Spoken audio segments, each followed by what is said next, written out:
Hey guys, Universal here, back for another video. And in today's video, I got you guys with a Hakari showcase. I just want to show you guys real quickly how I got this Hakari, just so you know I'm not boosted, yada yada, because you know some people are gonna try to claim boosted, yada yada. So let me go ahead and show you guys real quick the process of how I got this Hakari.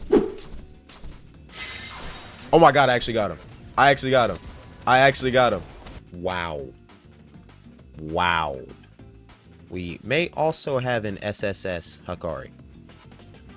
Peak.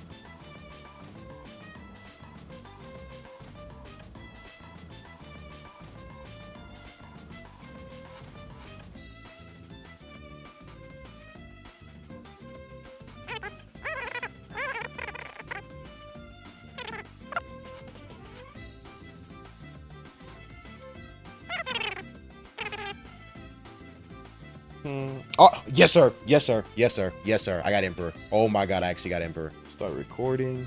Come over here. Did I already craft a coin? I have not. Craft this yen coin. Then I come over here. Hakari. Oh, shoot. Wait, shoot. Lab. Come over here to evolution. Hakari. Evolve. And now I have a triple SSS Emperor Hakari. Triple SSS Emperor Hakari. Oh, that looks so nice. Alright guys, let's go ahead and go over Hakari's kit in general. Alright, so first off, go ahead and look at the stats up here in the top right. He's an attack fighter, which means he's only going to be scaling mostly off of just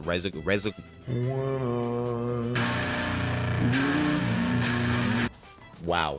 Regular physical attacks. He has a lot of HP, obviously, because of Emperor and SSS in every stat.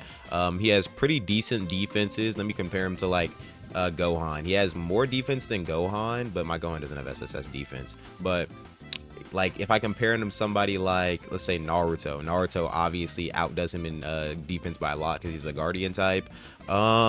His physical stat is actually pretty high, 3,600. Compare him to Gohan, he's like right underneath him, which is actually really good. Considering he can actually build up his damage over time. He has pretty decent speed, being 35. It's base 20 without the Emperor. He's slower than those like Gohan. He's around the same speed as like Crocodile, and he has 4 evasion because obviously he's an attack fighter, so he's not gonna be that fast. And obviously he's fighting type. All his moves are fighting type. Let's go ahead and go over his unique blessing before we go over every move. So first off, we have Gambler's Fever. Landing a crit gives lethality, increased crit chance, and increased crit damage. Subsequent crits increase lethality and a random stat between damage, evasion, or accuracy. Missing an attack resets all buffs gained. This actually is meant to say damage, defense, or accuracy. You don't get evasion. If you like never get evasion, I don't know why that's there. But yeah, overall that just means the more attacks you land, the more his damage can keep building up and building up. But the second that you miss any of your attacks, all of it will be reset. Then we have his basic attack, which is Lucky Combos, 97% accuracy. It is a 0.18 stat scaling, but I mean that doesn't matter because like his stat is pretty high and it hits a bunch of times, like a lot of times.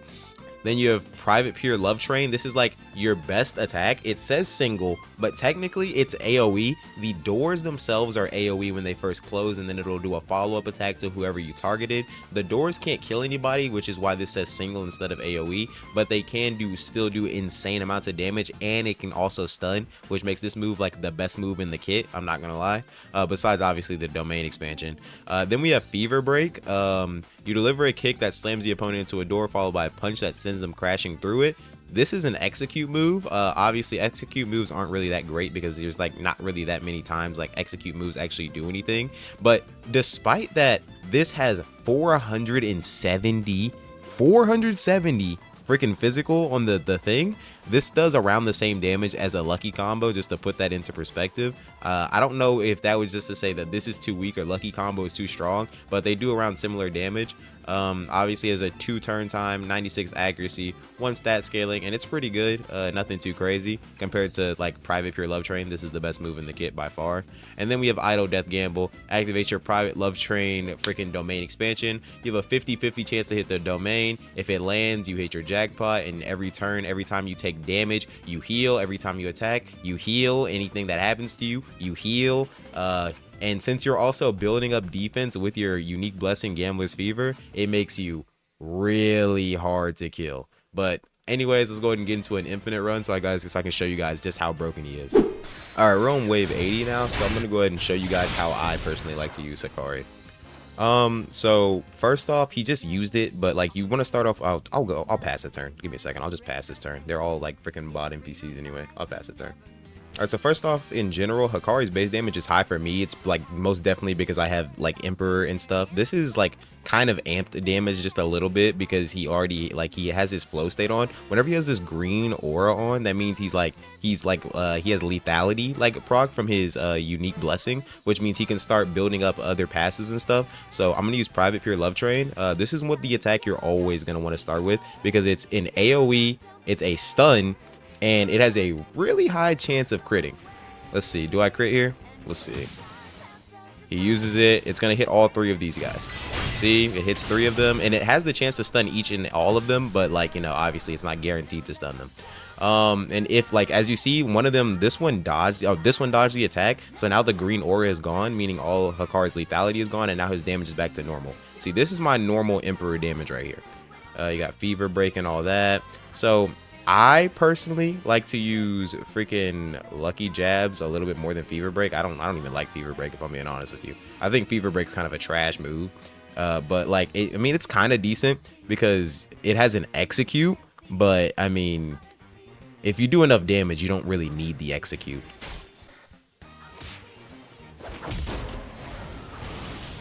Anyways, I'm gonna use Hakari to get. I'm gonna use only Hakari to get to wave 90, and then when we fight the bosses, I can show you his true potential. So I'm just gonna like when I get my lethality up. Let me go ahead and like show you guys me proccing lethality. I should get it right here. See, I just got a crit right there. It says Hakari is heating up from Gambler's Fever right there. Now he has his green aura on, and now every single time he lands a successful attack, he gives himself some sort of passive, which is why I like to use Lucky Combo and use it on a stunned opponent because then they can't dodge. So the more hits you get, the more passive he's going to proc. He can increase his accuracy. Like right there, he just increases accuracy. He can increase his attack. He can increase his defense. I'm pretty sure there's like a really rare chance to increase his crit rate and all that. And yeah, no, you can just kind of just spam this. I'm not gonna lie. And his most damaging move is Private Pure Love Train, which I will be honest is kind of broken because it's an AoE stun. There's no reason for it to be doing that much damage.